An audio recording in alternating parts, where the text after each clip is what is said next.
our country. And don't let some of these politicians go around saying, because I'm telling you, these countries are calling us up, kissing my ass. They are dying to make a deal. Please, sir, make a deal. I'll do anything. I'll do anything, sir. Dalam menanggapi perang tarif dengan Amerika Serikat dengan menaikkan tarif atas impor Amerika Serikat menjadi 125%. My fellow Americans, this is Liberation Day. Waiting for a long time.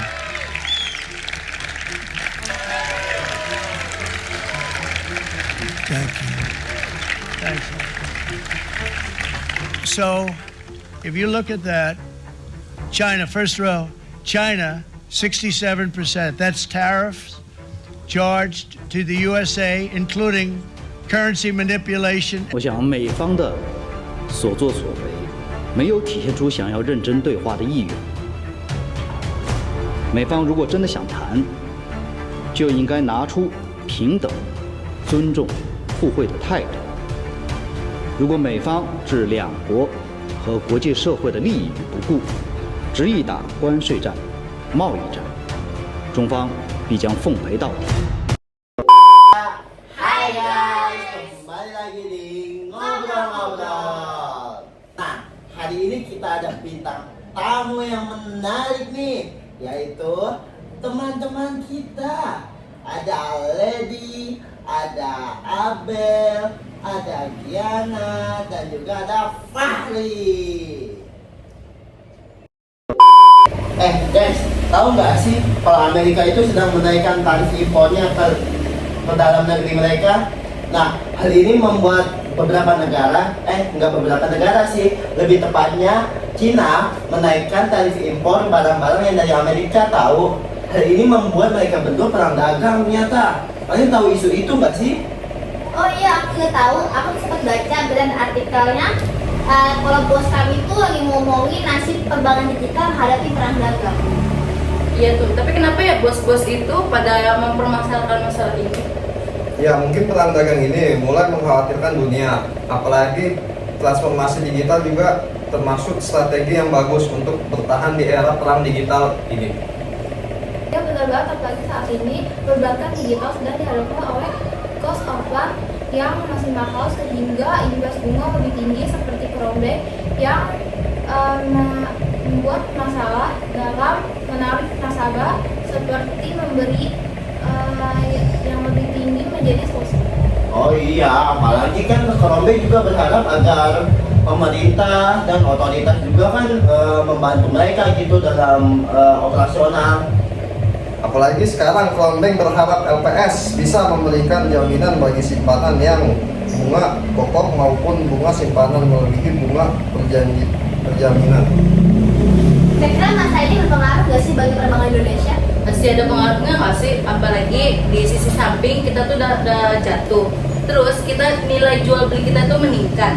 Apalagi kalau misalnya udah bisnis udah bergantung dengan US, pasti dolar pasti meningkat. Iya benar banget, apalagi di sisi lain validitas itu saya lihat si ini tuh mengeluarkan dana dari jumlah yang banyak kok Indonesia.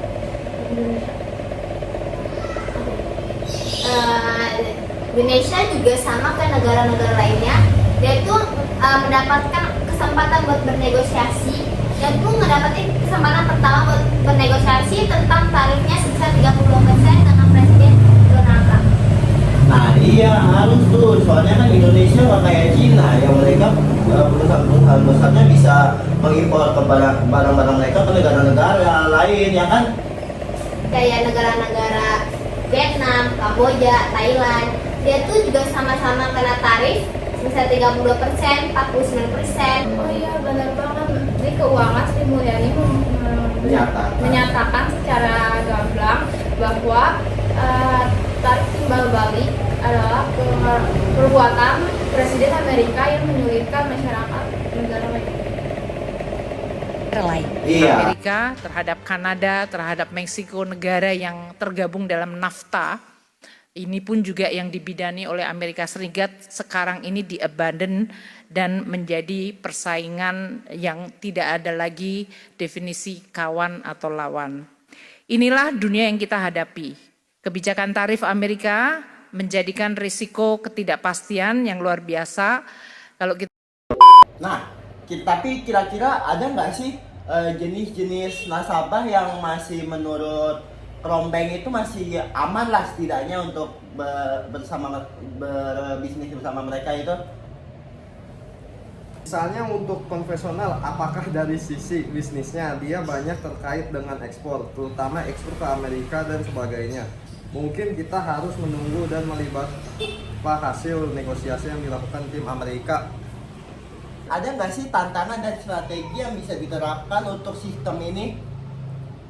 Yaitu ketergantungan teknologi dan banyaknya resiko digital banking. Ya, contohnya cloud security dan payment gateway. Masih bergantung pada negara luar serta berisiko cyber security. Contohnya, perang dagang kadang menjadi cyber warfare. Strategi kita bisa menerapkan inovasi berbasis lokal agar tidak mudah digantikan oleh pemain luar dan meningkatkan kemampuan siber dan diversifikasi teknologi. Gunakan multi vendor, multi cloud strategi supaya tidak tergantung pada satu negara atau penyebab teknologi. Oh ya, oke. Ya, mungkin itu aja guys untuk video kita kali ini. Terima kasih sudah menonton dan jangan lupa subscribe.